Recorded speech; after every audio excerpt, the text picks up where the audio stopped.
Welcome to the Saul's Newsstand News Review for September 20th, 2019. An article from Fox News reports, Doomsdays that didn't happen. Think tank compiles decades worth of dire climate predictions. Representative Alexandria Ocasio-Cortez recently suggested Miami would disappear in a few years due to climate change. The United Nations is convening a climate action summit next week, and climate activist Greta Thunberg is on Capitol Hill this week telling lawmakers they must act soon.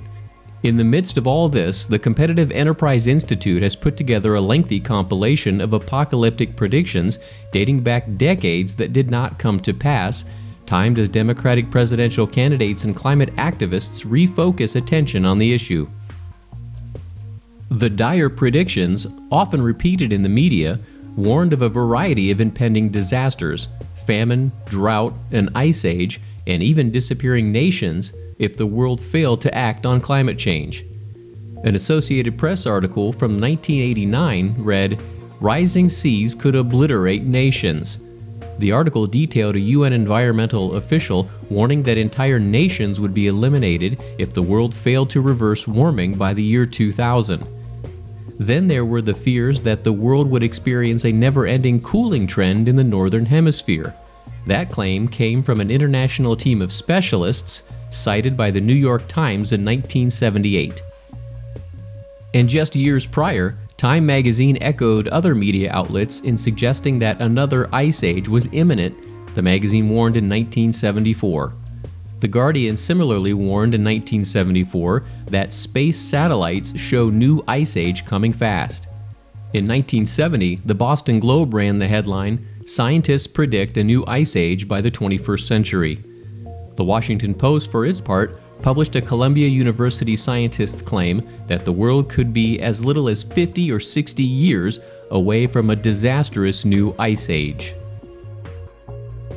An article from the Washington Free Beacon states, Biden, child tax credit will put 720 million women back in the workforce. Democratic presidential candidate Joe Biden on Tuesday made the incredible claim that his proposed child tax credit would put 720 million women back in the workforce.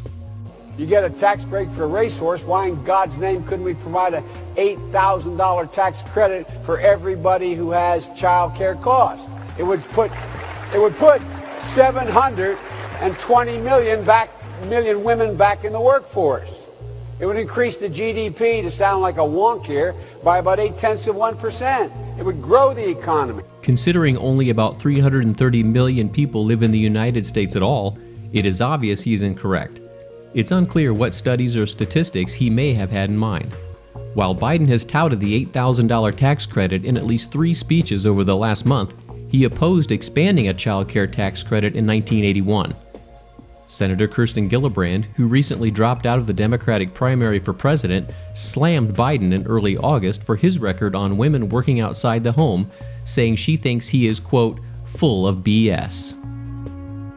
And finally, the Epoch Times reports, Ted Cruz says New York Times Kavanaugh story was not accidental because they want to intimidate the court.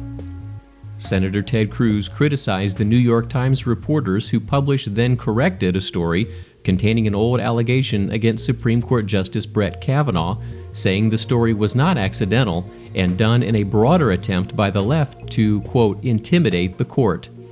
The article, adapted from a recently released book written by the New York Times reporters, contained what the authors called a previously unreported sexual assault allegation against Kavanaugh, quickly came under fire when the newspaper was forced to release a correction due to it omitting 2 key details that would undermine the decades-old allegation against the Supreme Court justice. The uncorroborated and disputed allegations against the newest member of the Supreme Court bench was based solely on the account of one man, former Clinton lawyer Max Stier. Senator Cruz said during an appearance on Fox and Friends on September 18th, "The New York Times, they knew what they were doing. This was not accidental."